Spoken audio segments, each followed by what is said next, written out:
never will forget that hot August day.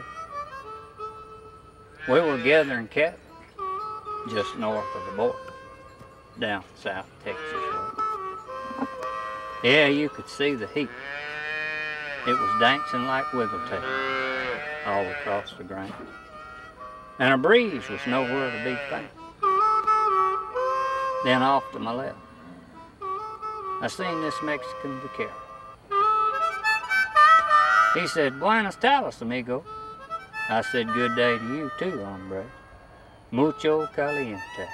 Yeah, it's much hot today.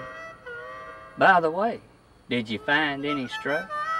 See, he said, about 18 or 20, back up that draw yonder way. And as we sat there, looking out across the mountain tops, he said, "Amigo, there's a grande storm brewing on the other side. And I'm afraid if we don't gather these cattle, push them up that draw, by the time this thing hits, they'll be scattered from here back to Mexico by this time tomorrow."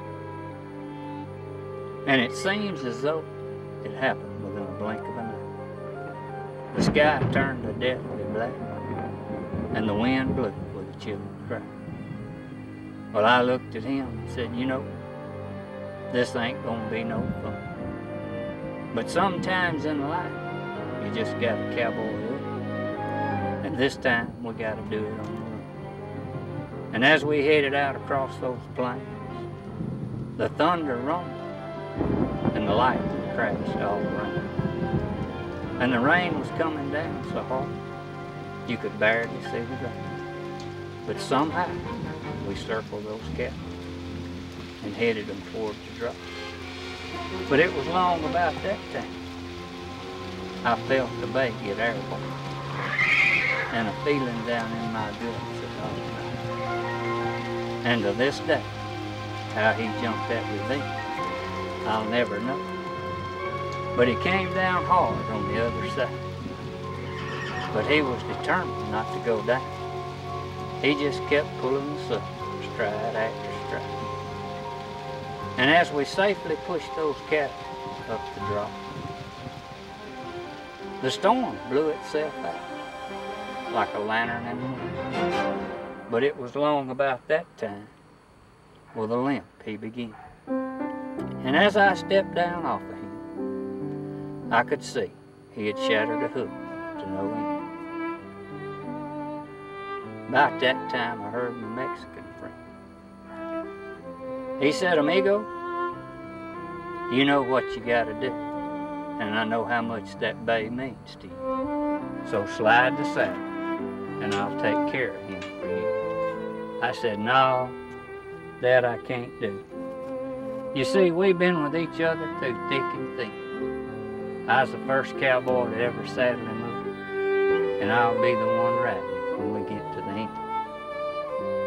Yeah, there's things happen in life. Sometimes we just can't understand. But the good book plainly says that the Lord he giveth and the Lord he taketh away." And as a tear trickled down my cheek, I said, "Lord, there's a favor I need to ask of you today. Please take good care of the baby. See that he gets his handful of oats and a block of hay, and have an angel brush him every day." And as I looked into the eyes of the baby, he looked at me as if to say, "It's time, and you know what you gotta do. It's okay. I forgive you." And when the hammer fell on that 6-gun, I said, "Lord, I've given him back to you today. I've placed his reins in your hands now. You can lead him